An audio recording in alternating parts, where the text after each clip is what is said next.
My name is Paul Cooper and I'm an expert working with people with hoarding behaviours. Yeah, it can be absolutely anything. You had one guy who had 1,500 fishing rods. You also may possibly know me as the character Martin Mucklow. Right, let me show you how to blind someone in a fight. In the comedy This Country, which was written by my children, Daisy and Charlie. Oh, my hand as well. She loves the fact I vape. And you don't vape? No, but she don't know that. I'm Cooke. I'm a hoarding specialist. I'm at the moment working flat out 6 days a week.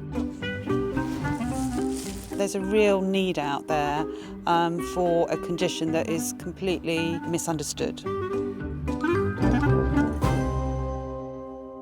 This is about removing the shame and the stigma of hoarding, and about the reasons why people hoard, the triggers, which are very often bereavement or empty nest, but it's about filling a void.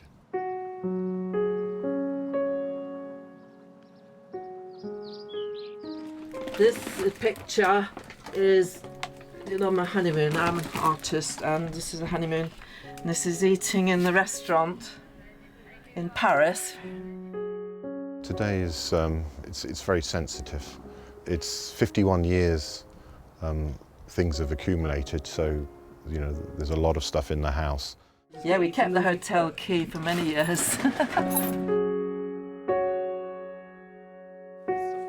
There's also a lot of things in the garden, so that's where we're concentrating today. Charity.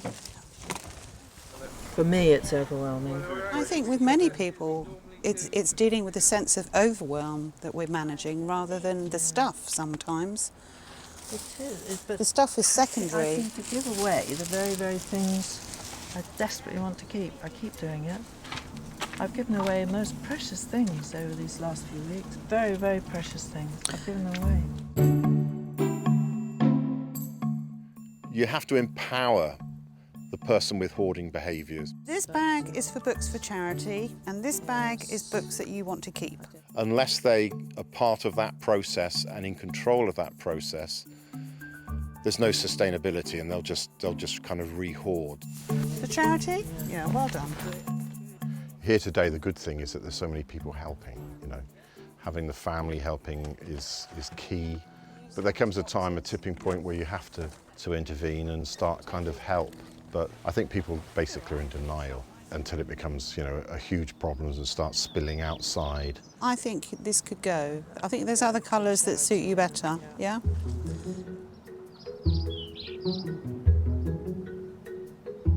Lynn Howes is getting to grips with her hoarding habit, but knows it's a constant process.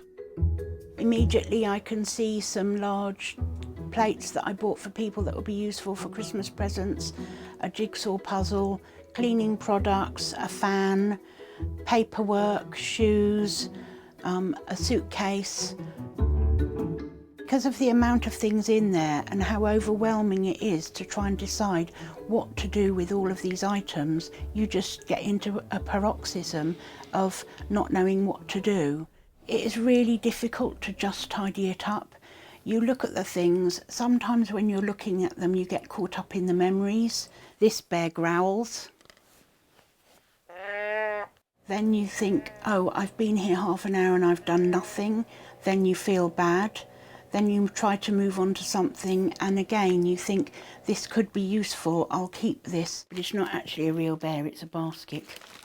Lynn helps run Joe's support group in Bracknell, and we think there are only 15 groups like this in the whole country.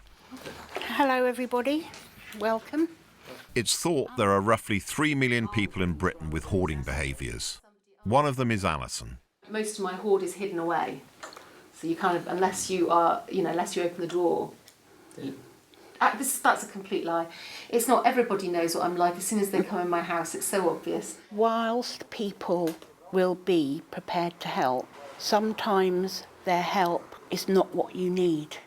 Alison's hoard is made up of things she buys to sell on. Actually, it was about the eBay business. I realised that A, it's not a business. B, it's just an excuse for hoarding and buying things. And I would have enough stuff to probably do 20 or more car boots. That's how much stuff I've got, possibly even more than that. You're conscious of the fact that you've still got it, you could make money from it, but is the emotional toll it takes on you worth hanging on to it to make £6 when you bought it for £5? It's probably not worth as much as I even think it is. I just love it. I'm so proud of the fact that you can see the skirting boards and you can see the floor. It was just bookcase after bookcase surrounded by, you know, china, porcelain, pottery. A plaque that came from a charity shop which was £2 or £3, which is a Charles Forster. That I think is probably worth £25 to £35. But again, it's not worth anything when it's sitting on my shelf. I'm buying and buying and buying, but I'm not selling enough to even cover. And in fact, what I was doing, which is even worse, and Daniel knows this, was I was spending the grocery money on charity shopping.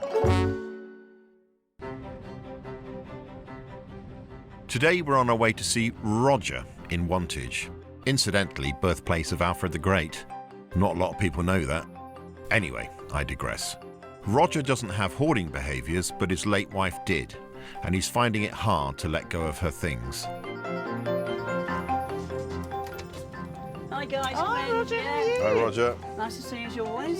Yes. All right, good to see you. Yeah, thank you. Yeah.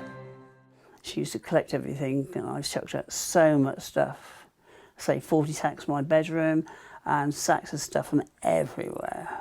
I can't lift stuff and I can't do stuff like that, and it just got to that stage where I needed dealing with. It's good. Well, at least you've got all the... And Roger's son Dan sitting seems to areas have adopted his mother's apart passion from for the clear, which is collecting. good. So, I mean, that's good. These are all your mum's Yeah, knickknacks. they were That's nice. mum's, yeah. Yeah, kind of keeping those for... Keeping those just in case they're worth anything. We hoard just in case. We'll keep this till best, but in fact that best never comes, and people can, you know, begin to hoard through managing anxious times, managing situations. So it's really important for people to understand it and to treat each hoarding case uniquely. It is a mental health disorder, and I think that's important to recognise. I think as long as a person listens to what the hoarder wants, the person with hoarding behaviours, that's fine, that's good. Not put their own agenda on it, that's when it becomes difficult. Kind of filled the car up really, so it just shows you, you know. I wanted to get things done now so that my 3 boys, God bless them, they didn't have as much junk to move when eventually I'm not here. This is our 3rd year of working with Roger, so it takes a long time. And as he mentioned, you know, 40 bags just of clothes went out of his bedroom, you know, so that's the enormity of it. And we've gone away with 1 or 2 car fills every time. That's over 3 years. So it takes a long time, you know, because it's built up over decades. I actually had a heart attack 4 years ago. I kind of vowed from that day to find a job that worked with people and that I would enjoy. And it's the best job I've had. There's no Monday mornings. It's just so interesting meeting these people. It's incredible. I met some wonderful people.